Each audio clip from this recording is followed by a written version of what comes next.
नमस्कार प्रिय दर्शकों, स्वागत है आप सभी का। और आज के इस क्लास में हम समझेंगे ग्रहों का प्रभाव दिखाने का विशेष समय।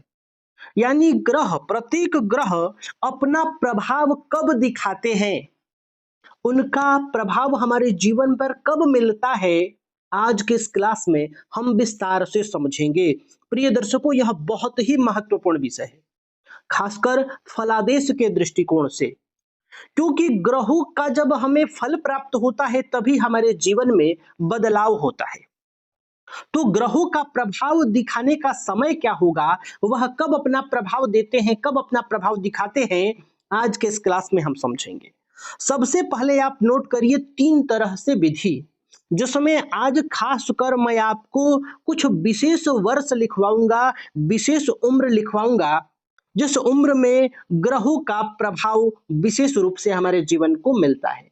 लेकिन इस उम्र के अलावा ग्रह प्रभाव कब देते हैं, इसके बारे में भी हम विस्तार से समझेंगे। तो सबसे पहले आप नोट करिए 3 तरह से ग्रहों का प्रभाव हमारे जीवन को मिलता है। पहले मिलता है दशा के हिसाब से, दूसरा प्रभाव गोचर, ग्रह अपना प्रभाव गोचर से देते हैं, और तीसरा है विशेष समय। विशेष समय का मतलब हो गया उम्र, यानी ग्रह का दशा न आया तो भी ग्रह एक विशेष समय में, एक विशेष वर्ष में, जातक के एक विशेष उम्र पर उस ग्रह का प्रभाव देखने को मिलता है। तो दशा आप समझ रहे होंगे, गोचर कुंडली आप समझ रहे होंगे। आज हम विशेष समय भी नोट करेंगे कि यदि दशाएं न प्राप्त हो, गोचर में तो अपना प्रभाव ग्रह देते ही हैं, विशेष समय क्या है, कौन सा ऐसा विशेष समय है, कौन सा ग्रह किस वर्ष में अपना प्रभाव देता है, आज के इस क्लास में समझेंगे। साथ ही साथ इन दोनों के बारे में भी थोड़ा हम समझते चलेंगे। प्रिय दर्शकों, दशा यानी महादशा, अंतरदशा, प्रत्यंतर दशा, सूक्ष्म दशा, प्राण दशा, ये जो 5 प्रकार की दशाएं हैं, इस दशा के दौरान ही ग्रह अपना प्रभाव देते हैं। साथ ही साथ आप दशा को समझिए कितना महत्वपूर्ण है, एक एक कर हम इन तीनों के बारे में समझते हैं। देखिए 5 प्रकार की दशाएं होती हैं। सबसे पहला जो दशा है वह है महादशा, दूसरा है अंतरदशा, तीसरा है प्रत्यंतर दशा, चौथा है सूक्ष्म दशा, और पांचवा है प्राण दशा। ये 5 प्रकार की दशाएं होती हैं। इसी दशाओं के अनुसार ग्रह अपना फल देते हैं। यानी जन्म कुंडली में ग्रह स्थितियां तो बनी रहती हैं, वो आजीवन बनी रहेंगी, लेकिन जीवन में जो परिवर्तन होता है, जीवन में जो बदलाव होता है, वह दशाओं के हिसाब से होता है, गोचर के हिसाब से होता है, और इसके साथ साथ विशेष समय पर होता है। तो सबसे पहले हम महादशा को समझ रहे हैं। जन्म कुंडली में ग्रह स्थितियां यथावत आपको आजीवन देखने को मिलेगा, लेकिन उस ग्रह का फल हमें कब प्राप्त होगा, दशाएं तय करेंगी। किस प्रकार से बदलाव होगा, ये दशाएं तय करेंगी। आप इसको समझिए कि ये दशा कितना महत्वपूर्ण है। प्रिय दर्शकों, मानते हैं कि जन्म कुंडली में राजयोग बना हुआ है। हम यह मान के चलते हैं, मान लीजिए किसी की जन्म कुंडली में राजयोग बना है। जो ग्रह राजयोग बना रहा है, जैसे कि उदाहरण से मान लेते हैं कि मंगल ग्रह राजयोग बना रहा है, और इस जातक या जातिका के जीवन में मंगल की दशा ही न आए, महादशा ही न आए, तो इस मंगल से जो राजयोग बन रहा है उसका उसके जीवन में पूर्ण लाभ नहीं मिल पाएगा। यानी वो ग्रह इसके जीवन में महादशा नहीं मिलने के कारण राजयोग का प्रभाव नहीं दिखा पाएगा। और जब यह मंगल राजयोग का प्रभाव नहीं दिखाएगा, अपना प्रभाव नहीं दिखाएगा, तो जीवन में राजयोग का फल ही नहीं मिलेगा। मंगल की ही बात नहीं है, कोई भी ग्रह यदि कुंडली में योग कारक हो, अच्छा हो, योग कारक हो, राजयोग कारक हो, बहुत ही शुभ हो, लेकिन उसकी महादशा जब तक नहीं आएगी तब तक उसका विशेष रूप से प्रभाव नहीं मिलेगा। महादशा का इतना प्रभाव है। महादशा का मतलब होता है उस ग्रह का समय शुरू हो जाना। अब इस जन्म कुंडली में कुछ ग्रह अच्छे भी हैं, कुछ ग्रह खराब भी होते हैं। नवों के नव ग्रह अच्छा नहीं होते हैं। तो अब ये ग्रह अच्छा है चाहे खराब है, इसकी दशा शुरू हो जाएगी तो समझिए उसका टाइम शुरू हो गया, उसका समय शुरू हो गया। अब वो अच्छा होगा तो अच्छा रिजल्ट देगा, खराब होगा तो खराब रिजल्ट देगा। यानी नवग्रहों में से उस ग्रह का समय शुरू हो गया, वो ग्रह जैसा होगा वैसा ही प्रभाव मिलेगा। और जब उसकी दशाएं खत्म होंगी तो अगला ग्रह जो आएगा वो जन्म कुंडली में जैसा होगा वैसा प्रभाव देगा। यानी उसके बाद अब उसकी टाइम शुरू हो गई। तो महादशा जो है यह समझ लीजिए कि मुख्य दशा है। समझिए कि यहीं से ग्रह अपना विशेष प्रभाव दिखाते हैं। अब महादशा में मैंने कहा कि मान लीजिए ग्रह की दशा ही न आए।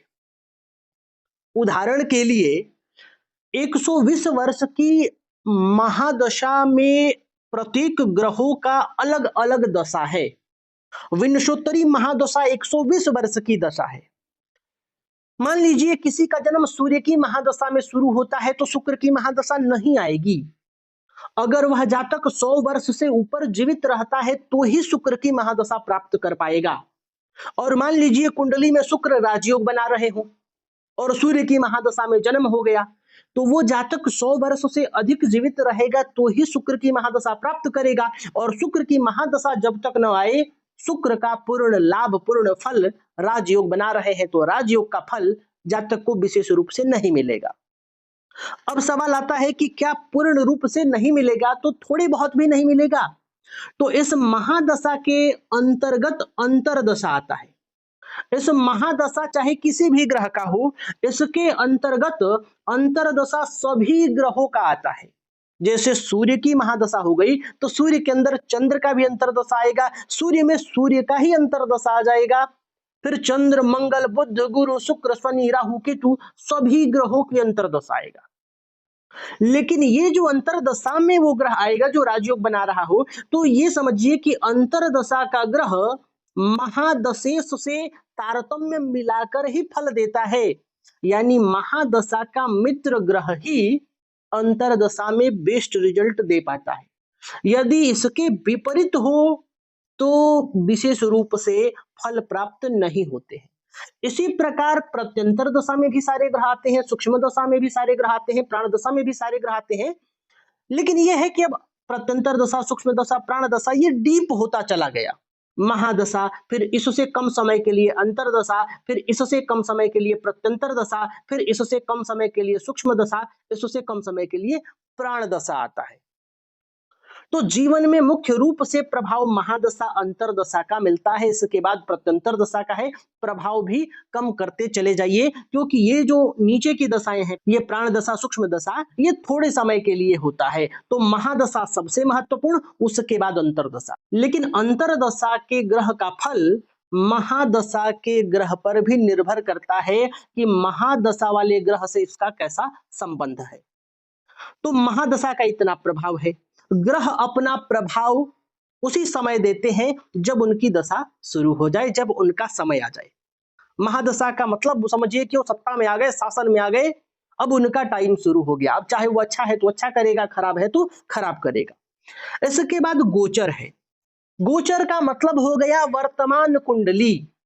गोचर का मतलब हो गया कि अभी नभ मंडल में, आकाश मंडल में सभी ग्रह गोचर कर रहे हैं, भ्रमण कर रहे हैं। तो अभी जो आकाश मंडल में ग्रह गोचर कर रहे हैं, वो कहाँ गोचर कर रहे हैं, किस राशि पर गोचर कर रहे हैं, उसकी स्थिति आपके कुंडली के हिसाब से आपके जीवन पर घटित होती है। जैसे मान लीजिए कि शनि देव अभी मीन राशि पर गोचर कर रहे हैं, तो इस गोचर से आपके कुंडली के हिसाब से शनि देव किस भाव में गोचर कर रहे हैं, इसके हिसाब से शनि देव का प्रभाव आपके जीवन पर मिलेगा। अब यह गोचर किस तरह से देखते हैं, विस्तार से आगे मैं बताऊंगा कि लग्न से भी गोचर का विचार किया जाता है, राशि से भी गोचर का विचार किया जाता है। ऋषियों ने दोनों तरह से विचार करने को महत्वपूर्ण माना है। अब समझिए गोचर का प्रभाव कैसे होता है। जैसे बृहस्पति अभी मिथुन राशि में गोचर कर रहे हैं, तो आपके राशि से बृहस्पति कहां जा रहे हैं, किस भाव में जा रहे हैं, उसके हिसाब से ही आपको उनका फल आपके जीवन में प्राप्त होगा। अब मैं आपको बताता हूं कि ग्रहों का विशेष समय क्या है, कब ग्रह अपना विशेष प्रभाव देते हैं। प्रिय दर्शकों, आपने सुना होगा कि बहुत सारे ज्योतिषाचार्य यह कह देते हैं कि आप मांगलिक हैं तो प्रायः आपका विवाह 28 से 32-33 वर्ष में हो जाएगा। यानी मंगल का जो विशेष प्रभाव मिलता है, मान लीजिए दशा न आए, गोचर में ऐसा प्रभाव न बने कि विवाह भाव से संबंधित हो रहे हो मंगल, और इन दोनों स्थितियों के बावजूद यदि आपका समय जब आपका उम्र जब 28 से 32 का पहुंचेगा तो मंगल ग्रह एक्टिवेट हो जाएंगे, मंगल ग्रह का प्रभाव आपको मिलने लगेगा। इसीलिए आपने बहुत सारे आचार्यों के मुंह से सुना होगा कि मांगलिक है तो आपका विवाह 28, 30, 32, 33 वर्ष में होगा। क्यों? क्योंकि मंगल का जो प्रभाव दिखाने का विशेष समय है वो 28 से 32 है। महादशा आए न आए, अंतरदशा आए न आए, विवाह भाव से संबंधित गोचर करे न करे, इस उम्र में मंगल का प्रभाव आपको मिलेगा ही मिलेगा। तो इसी प्रकार आइए अब सूर्य से लेकर राहु केतु तक सभी ग्रहों का प्रभाव दिखाने का विशेष समय आपको बताते हैं।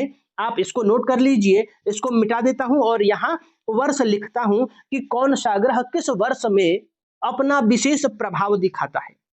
आप नोट करिए सूर्य का, सबसे पहले सूर्य का, तो सूर्य का प्रभाव 22 से 24 वर्ष।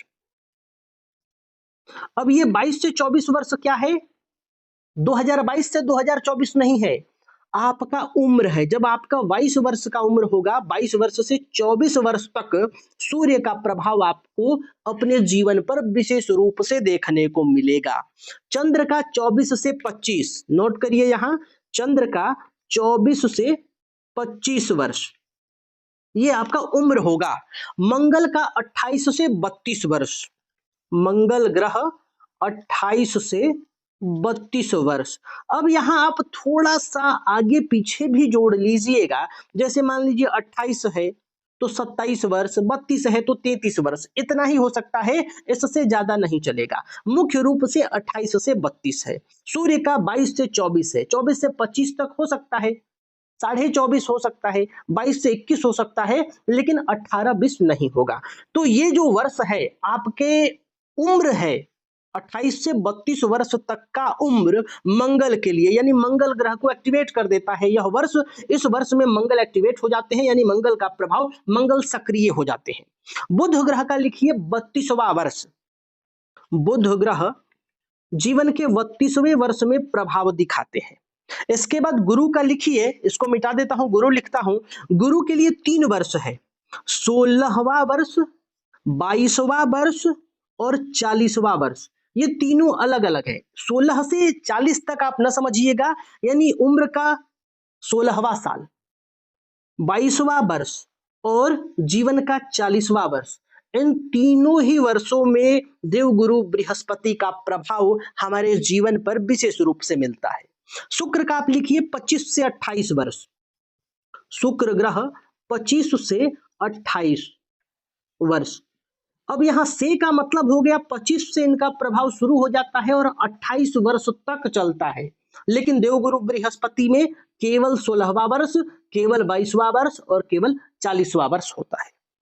अब यहां शनि का लिखिए 36 से 42, शनि ग्रह का विशेष प्रभाव 36 से 42 वर्ष तक देखने को मिलता है, ये उम्र है। राहु का 42 से 48, यहां आप राहु का लिखिए, राहु 42 से 48 वर्ष, और केतु 48 से 54, केतु 48 से 54 वर्ष। ये जो होगा ग्रहों का विशेष प्रभाव दिखाने का विशेष समय होगा। यानी दशा न भी आए तो इस वर्ष यानी इस उम्र में ये ग्रह अपना प्रभाव जातक को निश्चित रूप से देते हैं। तो प्रिय दर्शकों, मैं उम्मीद कर रहा हूं कि आज का यह क्लास आप समझे होंगे। तो आज के लिए बस इतना ही, तब तक के लिए हमें अनुमति दीजिए। नमस्कार।